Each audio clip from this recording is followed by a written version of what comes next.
Kita langsung ke pembahasan pelajaran sejarah ya.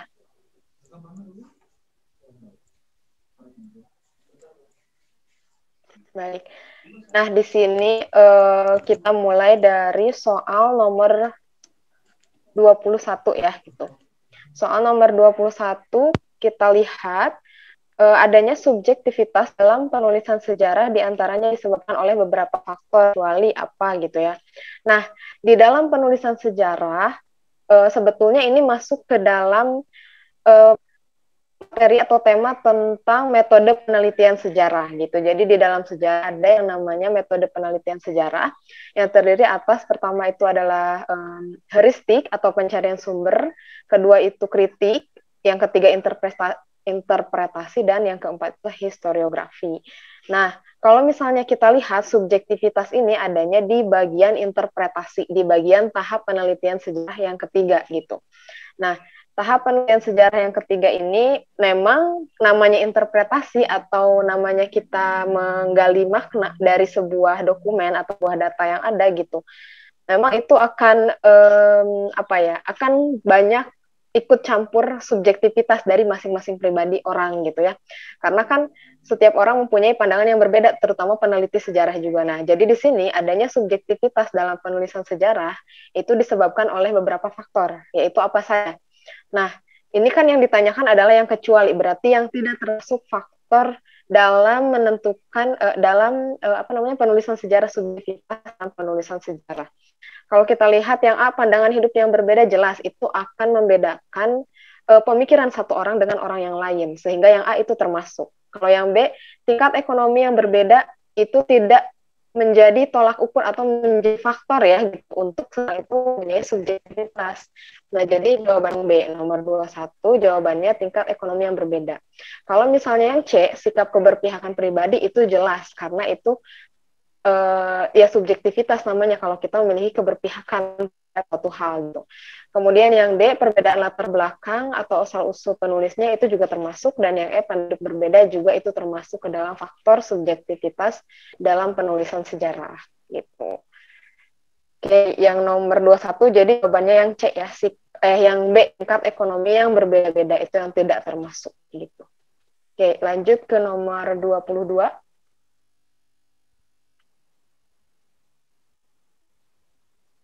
Lanjutkan. Nah, di sini organisasi mahasiswa yang berafiliasi itu menggabungkan diri gitu ya.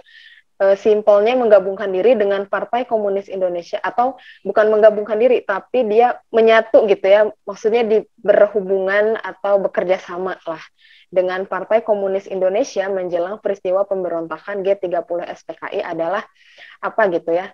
Jadi ada sebuah organisasi mahasiswa dari dulu sebetulnya kalau kita lihat sejarah dari masa kolonial ya gitu. Pergerakan itu memang selalu diinisiasi atau diawali oleh gerakan mahasiswa gitu. Salah satunya dulu misalnya adalah Budi Utomo. Nah, Budi Utomo itu adalah organisasi mahasiswa di masa kolonial atau di masa Belanda. Termasuk ini juga jika ada suatu ideologi apapun pasti melalui pergerakan atau organisasi mahasiswa, termasuk ke dalam penyebaran PKI pun dia memiliki organisasi di mahasiswa. Maksudnya mahasiswa itu memiliki organisasi untuk menyebarkan itu gitu. Nah, yang disebut yang berafiliasi di sini adalah yang B, jawabannya Sentra Gerakan Mahasiswa Indonesia. Jadi CGMI ini sebetulnya dia dibentuk pada tahun 1956, di mana pada saat itu, pada belum tahun 1956 itu, tahun 1955 itu kan Milu Indonesia itu hasil akhirnya itu PKI adalah salah satu partai terbesar yang memenangkan jumlah suara tahun 1955 gitu ya. Sehingga memang CGMI ini juga adalah salah satu organisasi kuat karena dia berafiliasi dengan PKI yang menang di salah satu partai terbesar di Indonesia tahun 1955 gitu. Sehingga yang berafiliasi di sini adalah CGMI gitu. Jawabannya yang B nomor 22. Tuh. Gitu. Lanjut nomor 23. Nomor 23.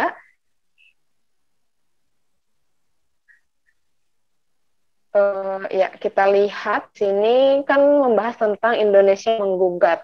Itu merupakan pidato Soekarno di Lanrad, Bandung pada 1929. Yaitu tentang apa gitu ya. Nah, yang nomor 23 ini, Indonesia menggugat ini adalah sebuah peristiwa di mana Soekarno itu pada saat itu pernah ditangkap dan diduga oleh pemerintah kolonial itu sebagai pihak yang hendak menggulingkan pemerintah kolonial Belanda gitu. Nah, kalau misalnya kita lihat istilahnya ya pada saat itu sebetulnya istilahnya itu dimakan sebagai pleidoy ya gitu. Nah ini tuh merupakan ini tanggal 1930 gitu ya, 1930 tidak atas tuh dituduh hendak menggunakan pemerintahan Belanda gitu. Nah tapi jadi ini tuh adalah sedang ya gitu yang oleh kolonial. Nah sidang ini menjadi fenomena karena memang ada dua hal yang menjadikan peristiwa ini fenomenal. Yang Soekarno melakukan yang pertama itu kan di sini harusnya Soekarno itu melakukan sidang gitu ya, mempertanggungjawabkan, tapi di sini justru menjadikan dia untuk lebih keras lagi kolonial gitu. Jadi pada sidang ini menyuarakan pertentangan terhadap pemerintah kolonial.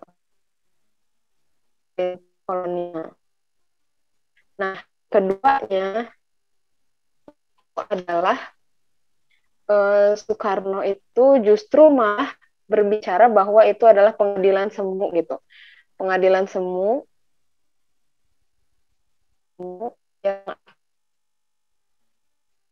kalah oleh perjuangan kemerdekaan, kalah oleh perjuangan rakyat gitu ya.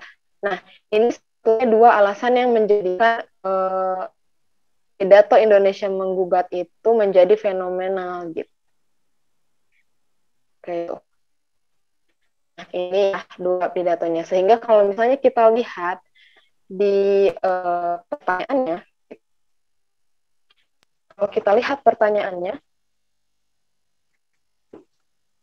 itu kan merupakan isinya tentang apa gitu ya. Jadi jawabannya adalah yang D, pembelaan Soekarno di sidang pengadilan seperti itu. Itu isinya tentang pembelaan Soekarno di sidang pengadilan. Jadi jawabannya adalah D gitu, nomor 23. Lanjut nomor 24. Ini kayaknya hilang ya share apa namanya soalnya, boleh minta tolong ya. Lanjut nomor 24.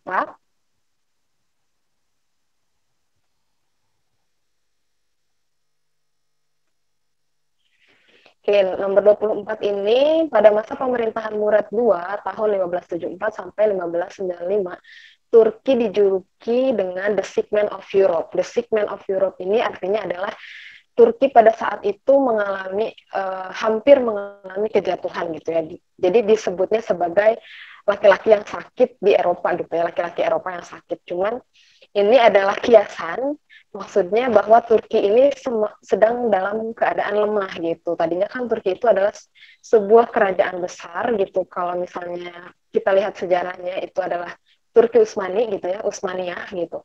Itu kan menguasai banyak wilayah di dunia gitu sehingga awalnya kuat, tapi pada tahun 1574 sampai 1595 itu akibat banyaknya masalah, ada itu masalah internal dan juga masalah eksternal di Turkinya sehingga menjadikan Turki itu melemah gitu.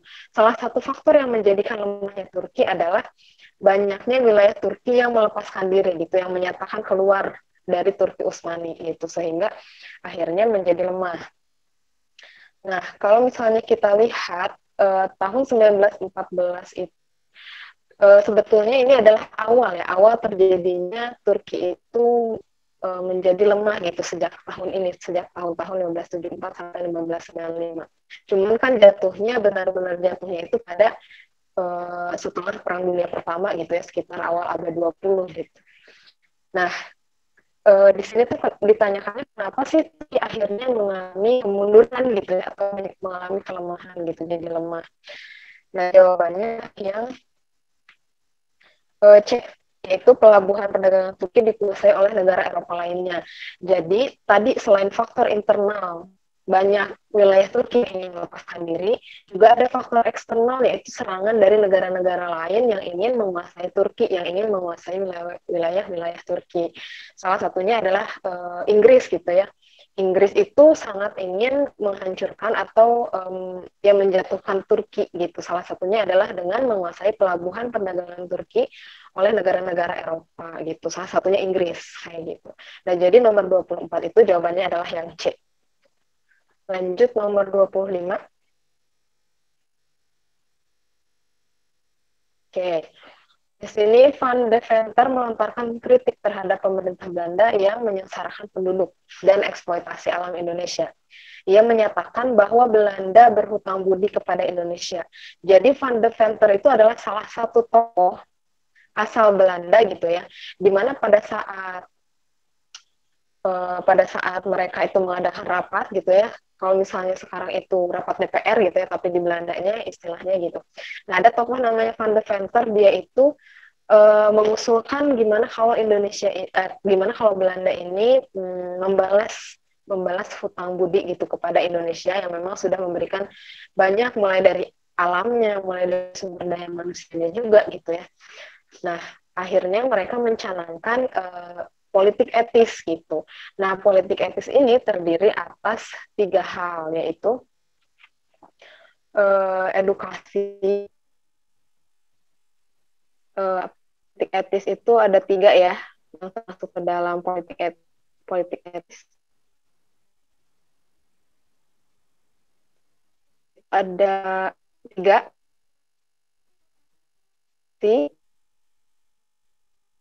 irigasi, dan transmigrasi. Nah, kalau misalnya edukasi, ini yang maksudnya edukasi adalah mungkin pernah dibahas ya di masa kakak bahas juga tentang politis ini, bahwa pemerintah Belanda itu ingin orang-orang pribumi itu merasakan pendidikan yang sama gitu. Maksudnya mereka juga harus maju dalam bidang pendidikan gitu. Kemudian di bidang irigasi juga, irigasi itu harus merata. Jadi tidak boleh ada pihak swasta yang memang memonopoli irigasi, karena pada saat itu memang keuntungan dari irigasi itu hanya pihak-pihak swasta Belanda yang mendapatkannya. Jadi kalau orang pribumi itu irigasinya mungkin dibaginya hanya sedikit saja, padahal kan irigasi adalah suatu hal yang penting untuk pertanian gitu ya. Kemudian transmigrasi ini adalah perpindahan penduduk dari yang banyak penduduknya sedikit. Cuma pada akhirnya di lapangan itu terjadi penyelewengan edukasi, irigasi, dan transmigrasi gitu. Di pendidikan tetap justru malah kaum bangsawan saja yang boleh merasakan pendidikan. Kemudian irigasinya juga masih tetap menguntungkan pemerintah, menguntungkan kaum swasta Belanda gitu. Dan transmigrasi juga malah mereka itu memindahkan ke wilayah yang dibutuhkan oleh swasta, oleh pemilik perusahaan orang Belanda gitu. Jadi orang-orangnya itu malah dijadikan sebagai pekerja seperti itu. Oke, itu untuk yang nomor 25. Sehingga Van de Ven, kalau kita lihat di sini, Indonesia membalas dengan cara apa? Yaitu yang jawabannya, kalau misalnya kita lihat dalam politik etis itu kan ada 3, edukasi, irigasi, dan transmigrasi. Jadi jawabannya memajukan pendidikan, melakukan transmigrasi bagi penduduk, dan membangun irigasi gitu. Baik, sampai sini suara kamu masih jelas kedengaran kan? Barangkali hilang-hilang suaranya putus-putus kan? Rada kekerebekan. Okay. Oh, ada kekerebekan, Mas.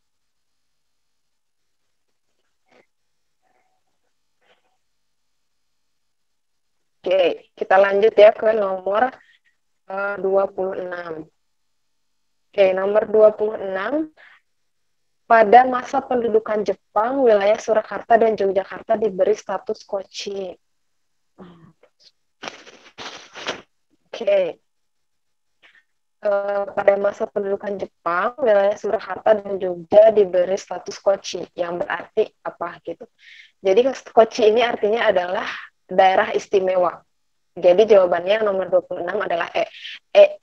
Jadi kochi ini adalah istilah yang diberikan oleh pemerintah Jepang. Jadi pemerintah Jepang itu dulu membagi Indonesia ke dalam dua gitu, yaitu pemerintahan militer dan pemerintahan sipil. Nah, pemerintahan sipilnya ini salah satunya adalah kochi atau daerah istimewa gitu. Nah, daerah istimewa ini sebetulnya dimulai dari sebetulnya ya kalau secara karena historis ini sehingga sampai sekarang juga kan daerah Surakarta, daerah Yogyakarta itu masih daerah istimewa gitu ya, kayak gitu. Karena dulunya memang kerajaan, kemudian pas kemerdekaan Indonesia tahun 1945, tepatnya 1 September 1945, itu pemimpinnya Surakarta itu mendeklarasikan bahwa Surakarta itu adalah daerah istimewa gitu, daerah istimewa, sehingga sampai sekarang disebut sebagai daerah istimewa gitu. Baik, lanjut nomor 27. Jadi jawabannya yang E ya, daerah istimewa. Oke, nomor 27. Pernyataan sikap dari para seniman anti PKI yang merupakan reaksi dari keberadaan Lembaga Kebudayaan Rakyat atau Lekra. Nah, Lekra ini adalah sebetulnya pada saat masa akhir Orde Lama menuju Orde Baru itu sekitar tahun ya 1963, itu ada banyak maksudnya ada organisasi-organisasi yang memang itu berideologi komunis gitu. Salah satunya adalah Lekra atau Lembaga Kebudayaan Rakyat ini. Nah, tujuannya apa? Tujuannya adalah menyebarkan ideologi komunis melalui budaya gitu, melalui seniman, entah itu tarian atau misalnya nyanyian seperti itu. Nah, sehingga memang pada akhirnya banyak juga seniman yang mengetahui hal itu, sehingga akhirnya para seniman yang anti PKI ini menerapkan sebuah ini ya gitu, sebuah maklumat atau manifesto yang disebut sebagai manifesto kebudayaan gitu. Sehingga yang nomor 27 itu adalah jawabannya yang E, manifesto kebudayaan gitu. Manifesto kebudayaan ini adalah penenang untuk organisasi kebudayaan atau istilah Lekra untuk menyebarkan ideologi komunis di kalangan seniman di budaya gitu. Jadi jawabannya yang E, manifesto kebudayaan. Oke, lanjut nomor 28. Nah, perjanjian Potsdam tahun 1945 yang mengakhiri perang antara Jerman dan Sekutu berisi tentang apa gitu ya. Sebetulnya ini terjadi pada Perang Dunia II ya. Kalau misalnya kita lihat 1945 itu masih Perang Dunia Kedua gitu ya. Nah, di sini sebetulnya ini ada perjanjian ya, kan waktu itu adalah gitu ya.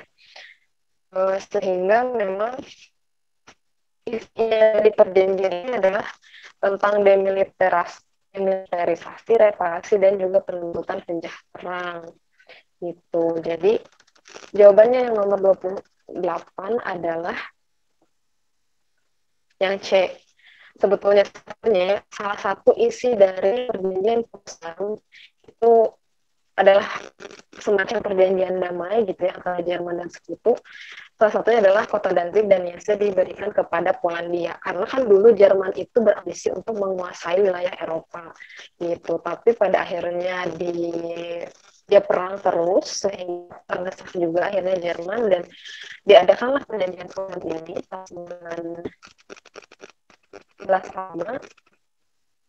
Agak itu suaranya.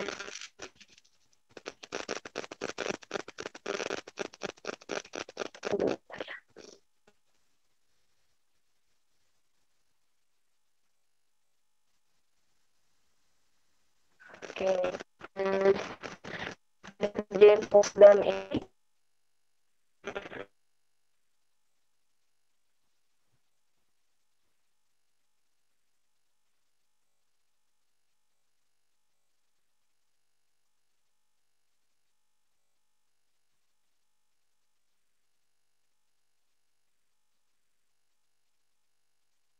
jelas gak kira-kira suaranya sekarang gimana?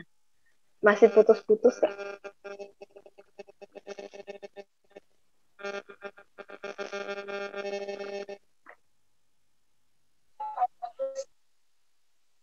Masih ya? Tapi sudah lumayan, Kak. Dan lumayan. Oke. Baiklah, kita lanjut ke nomor 29.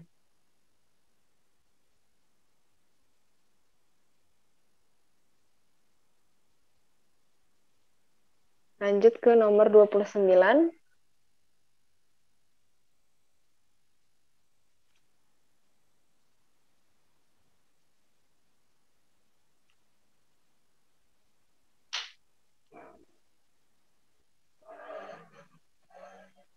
Oke, nomor 29.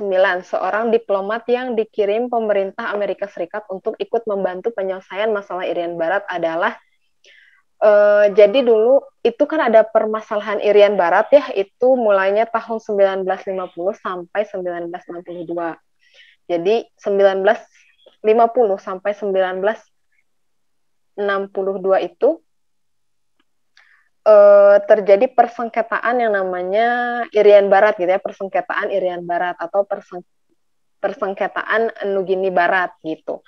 Nah, di sini karena penyebabnya adalah Belanda itu masih belum mau menyerahkan Indonesia secara utuh gitu, apalagi termasuk wilayah Papua ya gitu, atau yang dulu disebut sebagai Irian.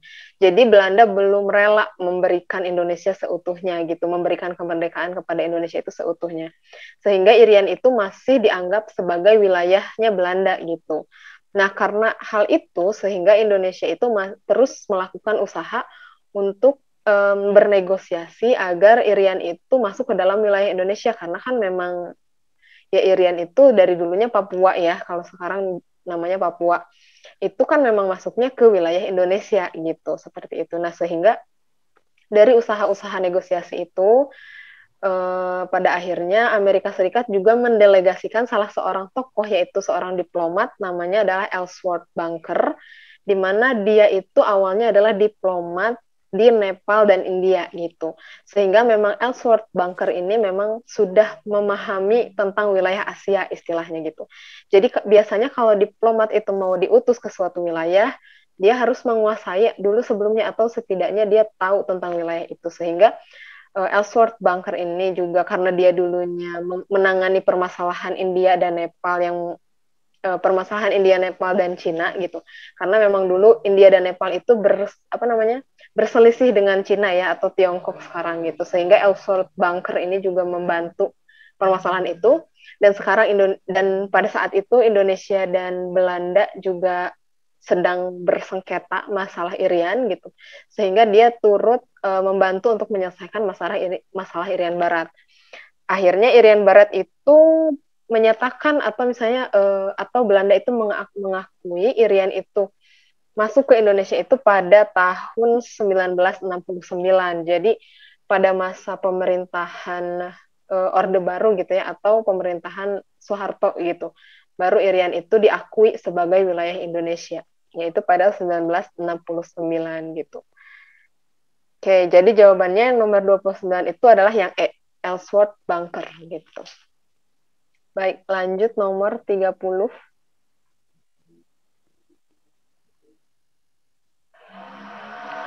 Lanjut nomor 30. Oke. Kesultanan Demak di bawah Adipati Unus merupakan salah satu kerajaan Islam di Jawa yang cukup serius melawan Portugis pada 1512 sampai 1513. Hal ini tuh disebabkan karena apa gitu ya.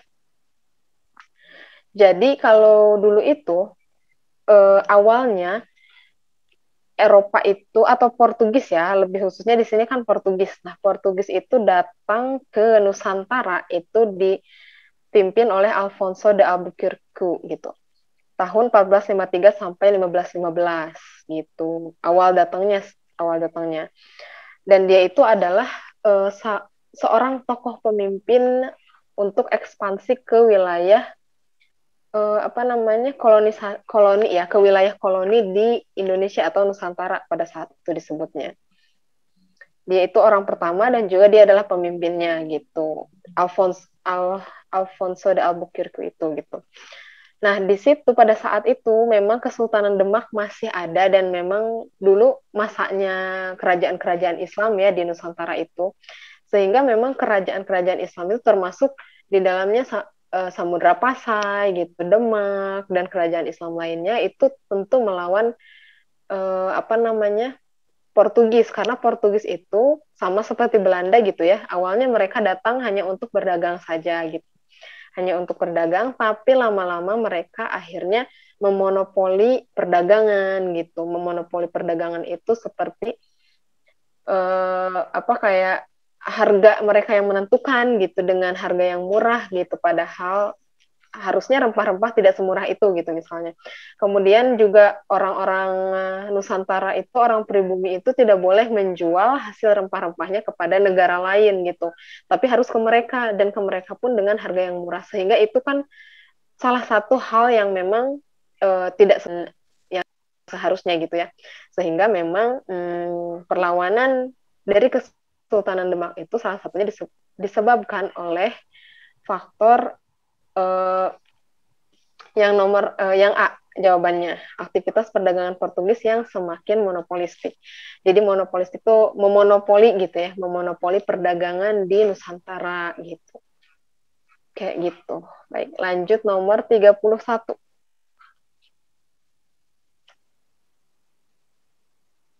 Nah, di sini pada 20 Maret 1602 VOC memberi hak-hak khusus pada 17 direktur atau Herrenzeventeen. Nah, hak istimewa itu biasanya disebut hak oktroy gitu ya, kalau misalnya orang Belanda itu, dan orang istilahnya itu adalah hak oktroy gitu, khusus untuk orang-orang atau khusus untuk VOC gitu ya. Nah, di sini kan ditanyakan kecuali, berarti yang bukan termasuk ke dalam hak khusus yang diberikan kepada VOC gitu ya, oleh VOC gitu. Nah, yang bukan termasuk ke dalam hak istimewa tersebut adalah yang C, bekerja sama dengan Portugis dan Inggris. Karena yang C itu sebetulnya itu bukan ya, karena kalau misalnya yang bekerja sama dengan Portugis dan Inggris, justru VOC itu atau Belanda itu malah bertentangan dengan Portugis dan Inggris, dan mereka itu justru melakukan persaingan dengan Portugis dan Inggris itu. Sehingga tidak mungkin kalau misalnya hak istimewanya adalah bekerja sama dengan Portugis. Kalau misalnya monopoli perdagangan itu termasuk ke dalam hak istimewa VOC. Kemudian memiliki tentara, pengadilan, dan mengumumkan perang juga termasuk. Mencetak uang sendiri juga termasuk hak istimewa VOC. Dan mengadakan perjanjian dengan penguasa lokal juga termasuk gitu ya. Jadi jawaban nomor 31 yang tepat adalah yang C, bekerja sama dengan Portugis dan Inggris, karena mereka justru bertentangan gitu. Oke, lanjut nomor 32.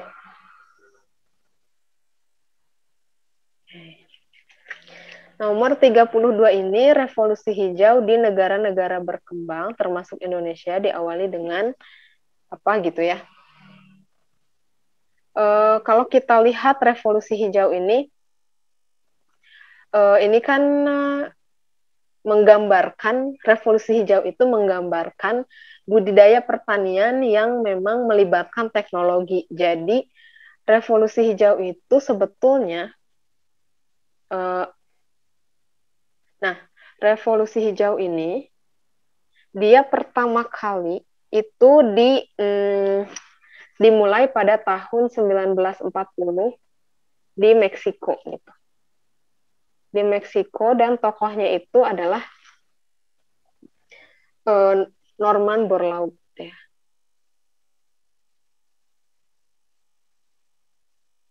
Oke. Nah, ini revolusi hijau ya. Revolusi hijau itu terjadinya di Meksiko gitu. Revolusi hijau.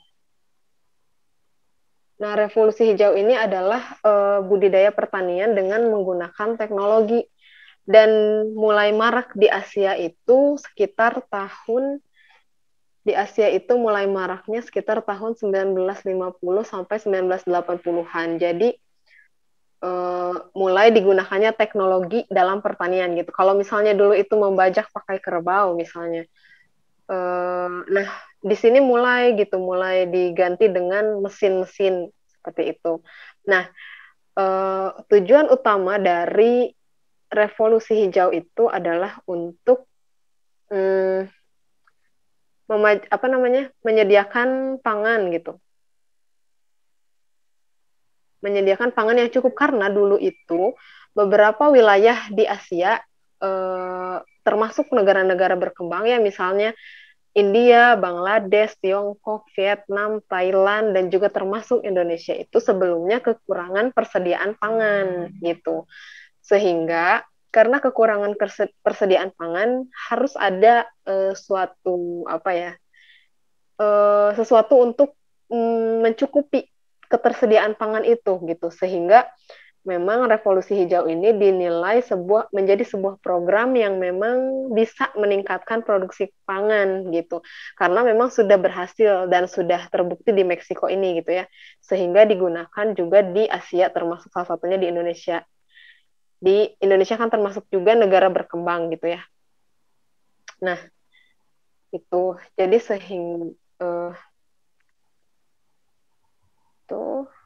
nah jadi yang revolusi hijau ini di negara berkembang diawali dengan apa gitu ya? Jawabannya adalah yang A, peningkatan hasil produksi pertanian. Karena memang tadi tujuannya untuk meningkatkan hasil gitu ya, untuk memenuhi pangan yang kurang gitu di wilayah Indonesia khususnya. Umumnya di dunia gitu, tapi beberapa daerah seperti India, Bangladesh yang dulunya kekurangan juga sama. Mereka mulai menerapkan revolusi hijau seperti itu. Baik, lanjut nomor 33. Oke. Bentuk-bentuk tulisan Mesir kuno telah teridentifikasi dengan struktur yang jelas, yaitu dari bentuk hieroglif, kemudian berkembang menjadi hieratis dan demotis. Hal ini menunjukkan bahwa apa? Jadi, bentuk tulisan Mesir kuno ini, khususnya hieroglif gitu ya, dia muncul pada masa pemerintahan Firaun gitu dulunya.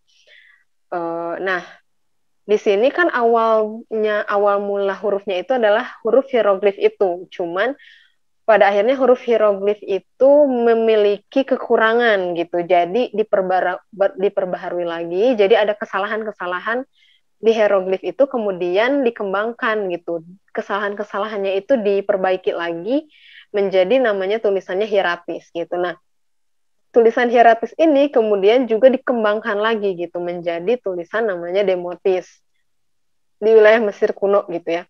Sehingga hal ini menunjukkan apa? Di sini jawabannya yang C, adanya sistem stratifikasi sosial yang tertuang dalam unsur kebahasaan. Jadi stratifikasi itu adalah lapisan sosial yang tertuang dalam unsur kebahasaan.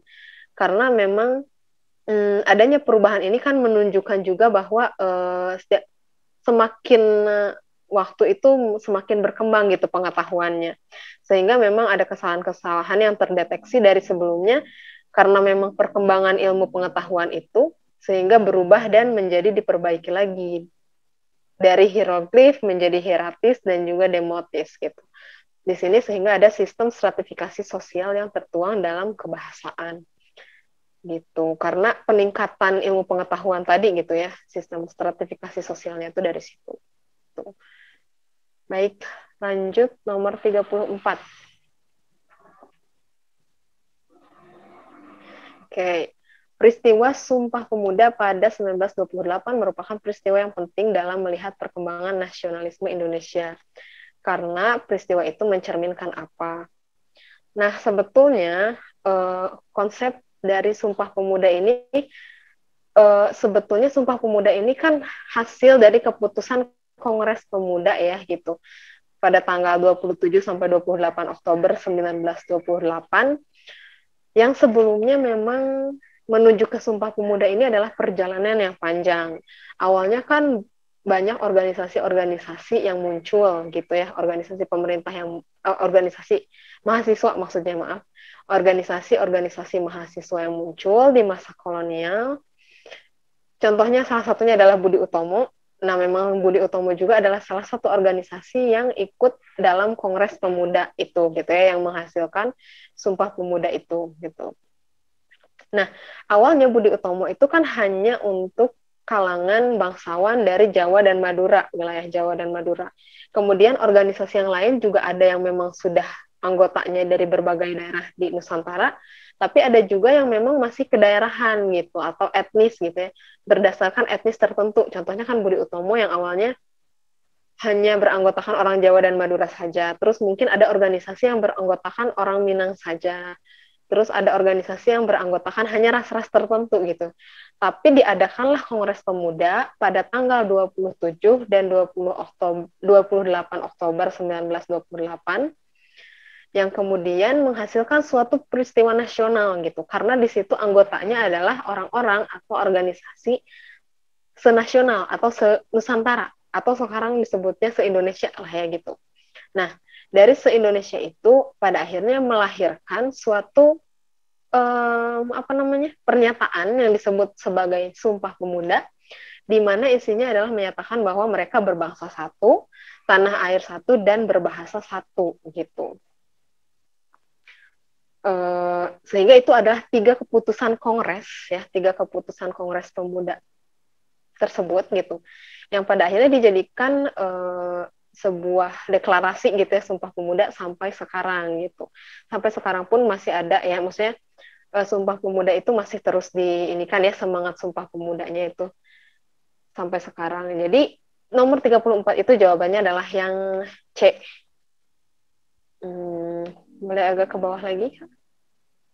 Yang C ya, yang leburnya kesadaran etnisitas dalam pergerakan nasional. Karena tadi anggotanya bukan lagi orang-orang dari etnis tertentu atau ras tertentu, tapi dia berasal dari berbagai daerah atau berbagai daerah di Nusantara gitu. Ada yang orang Minang, ada yang orang Kalimantan, ada yang orang Jawa juga, orang Sunda, dari Sabang sampai Merauke. Sehingga itu adalah meleburnya kesadaran etnisitas dalam pergerakan nasional gitu.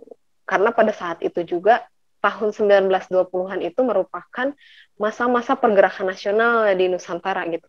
Pergerakan nasional ini adalah masa di mana para pemuda atau masyarakat itu mulai sadar akan kemerdekaan, bahwa mereka itu dijajah oleh pemerintah kolonial gitu. Sehingga makanya banyak organisasi-organisasi pergerakan, mulai dari organisasi mahasiswa, kemudian organisasi persatuan pedagang juga gitu misalnya. Nah, kemudian organisasi politik juga gitu ya, seperti Sarekat Islam misalnya. Nah, di situ banyak organisasi yang muncul karena semangat pergerakan nasional itu, semangat kemerdekaan gitu. Salah satunya adalah yaitu Kongres Pemuda yang menghasilkan Sumpah Pemuda. Oke, gitu. Lanjut nomor 35. 35. Lanjut nomor 35 ya.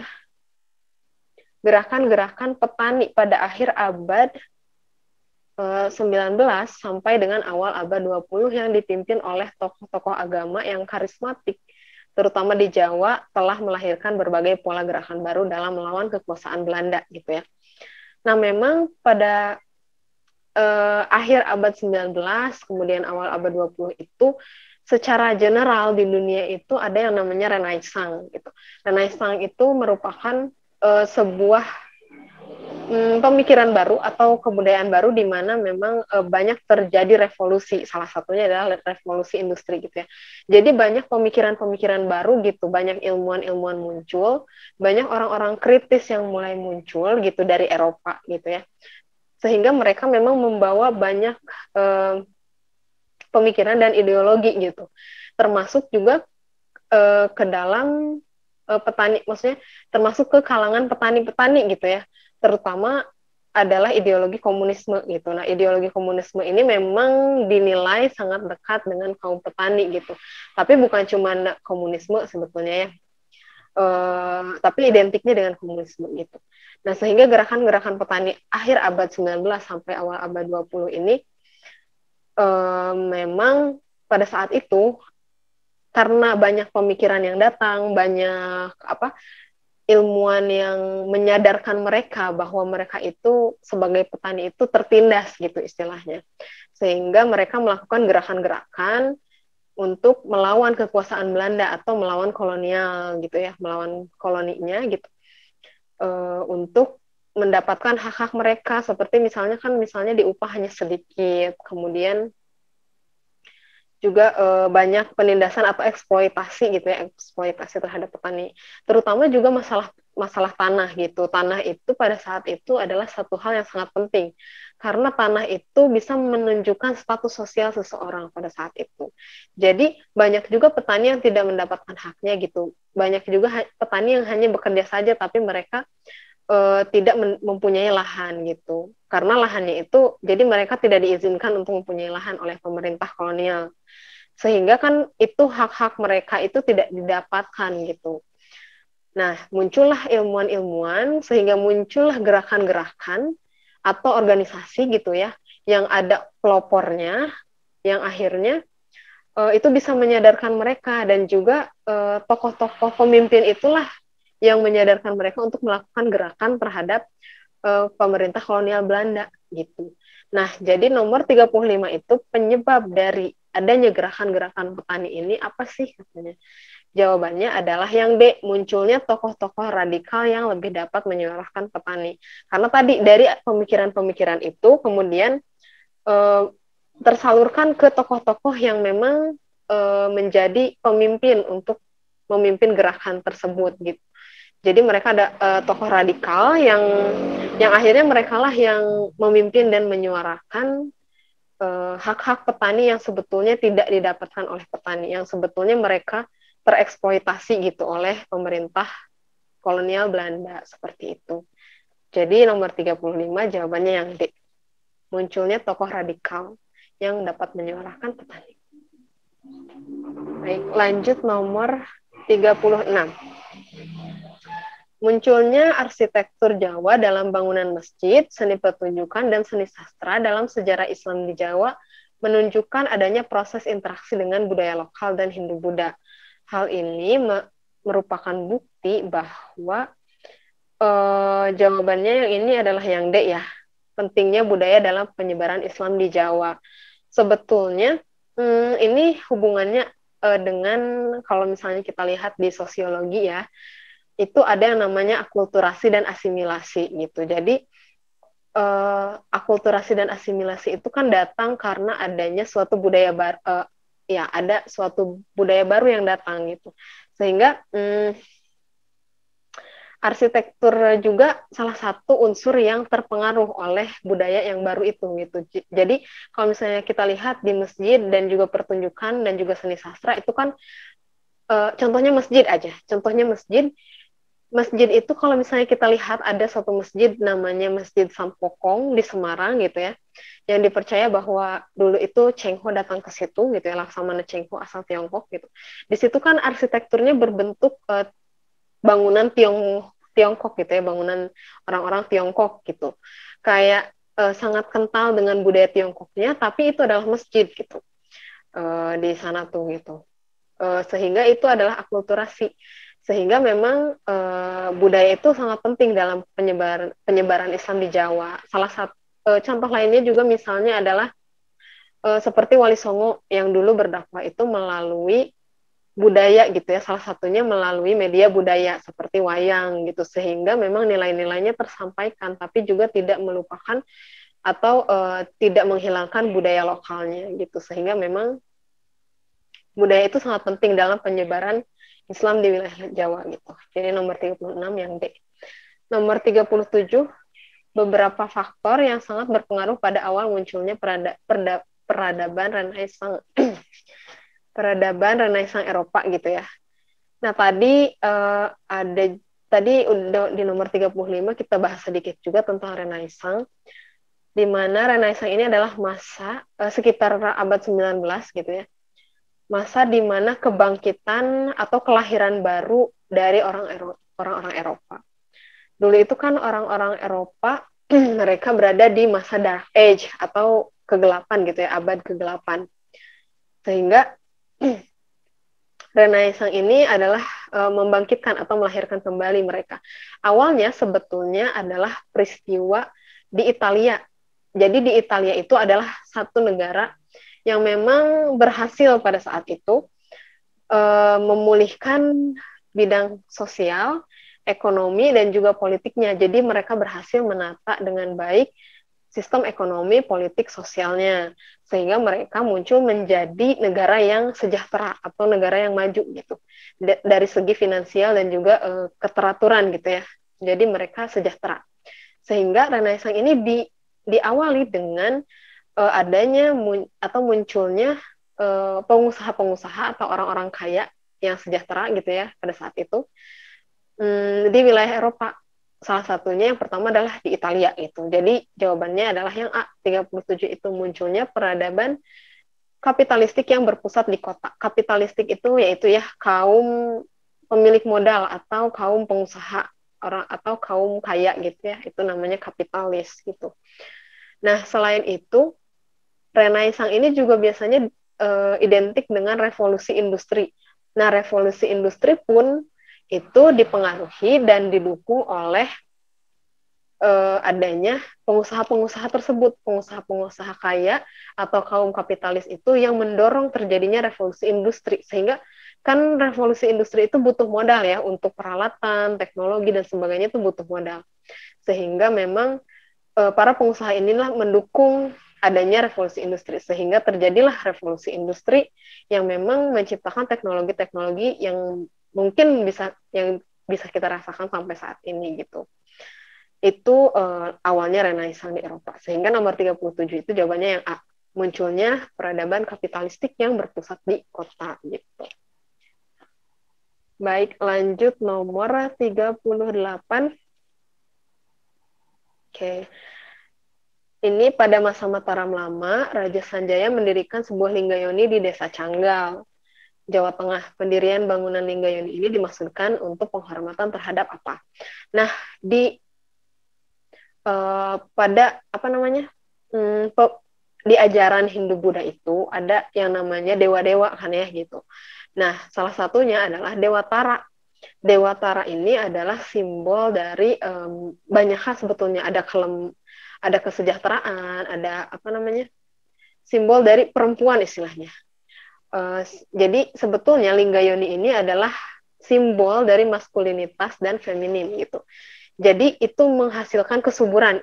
Intinya adalah Linggayoni ini menggambarkan tentang kesuburan gitu ya, kesuburan kesejahteraan gitu.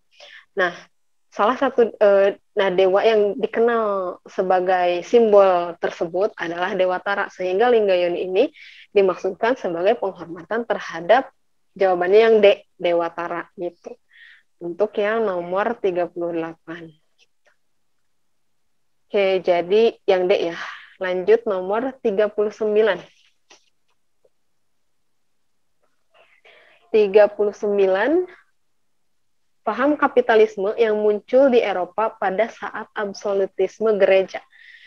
Nah, ini juga berhubungan dengan masa Renaissance dan juga berhubungan dengan revolusi industri itu ya gitu.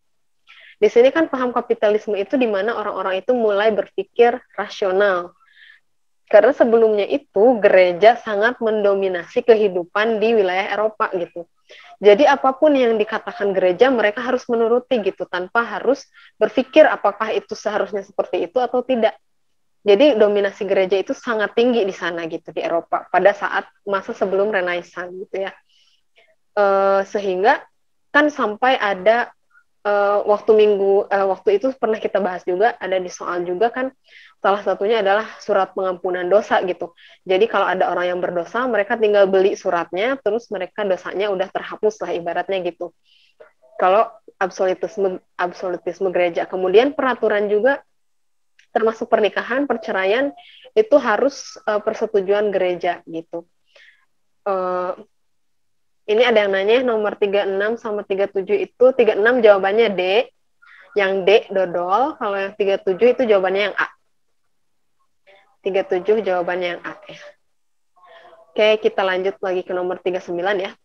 Tadi, jadi paham kapitalisme yang muncul di Eropa itu adalah tadi adanya dominasi gereja. Bahkan gereja itu juga sangat korup ya.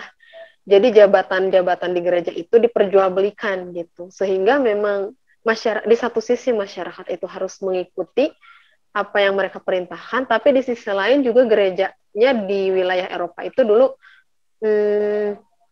melakukan hal-hal yang tidak seharusnya gitu, sehingga banyak orang-orang yang akhirnya berpikir ya udahlah gitu, kita fokus kepada ilmu pengetahuan, kepada ekonomi gitu.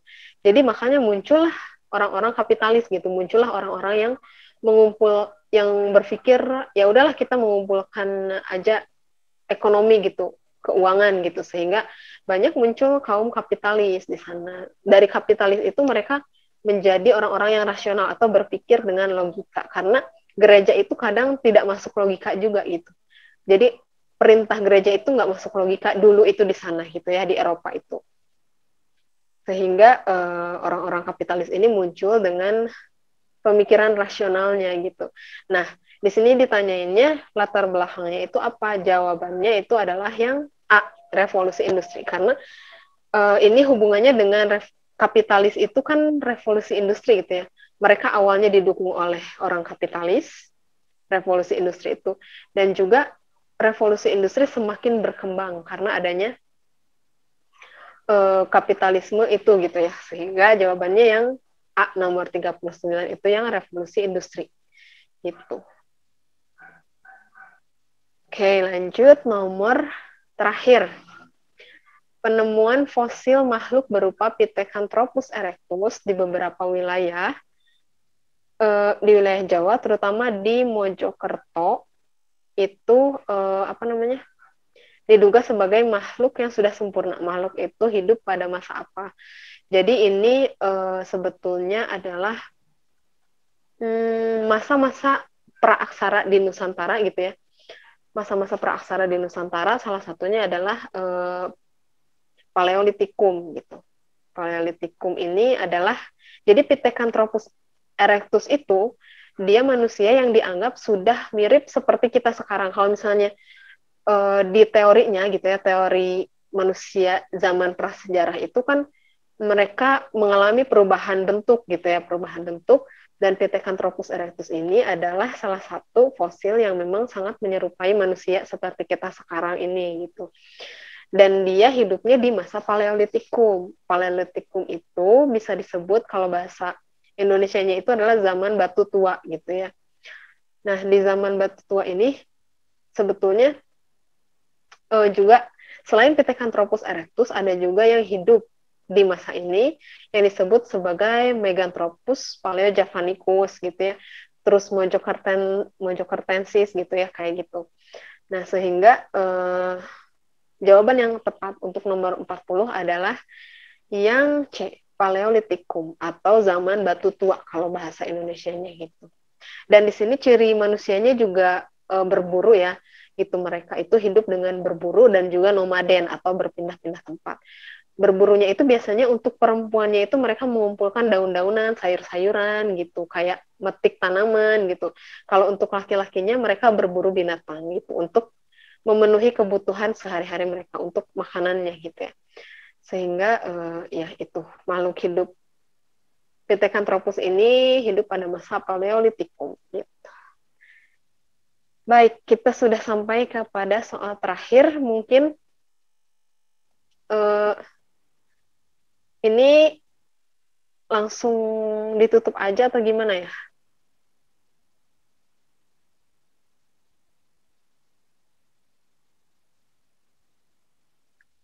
Langsung ditutup aja mungkin ya? Iya, Kak.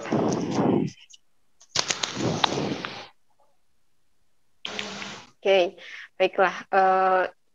Karena pembahasan materi hari ini sudah selesai untuk mata pelajaran sejarah, mungkin dicukupkan ya, mungkin dicukupkan dulu untuk pertemuan dengan kakak gitu ya.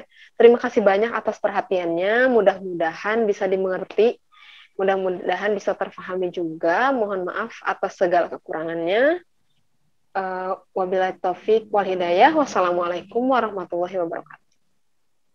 Waalaikumsalam warahmatullahi wabarakatuh. Waalaikumsalam warahmatullahi wabarakatuh. Teman-teman semua, kita isoma dulu ya. Nanti kita mulai lagi sekitar jam 1:10 ya. Jadi silakan istirahat, sholat makan dulu, akan dilanjutkan dengan mata pelajaran sosiologi dan geografi. Terima kasih.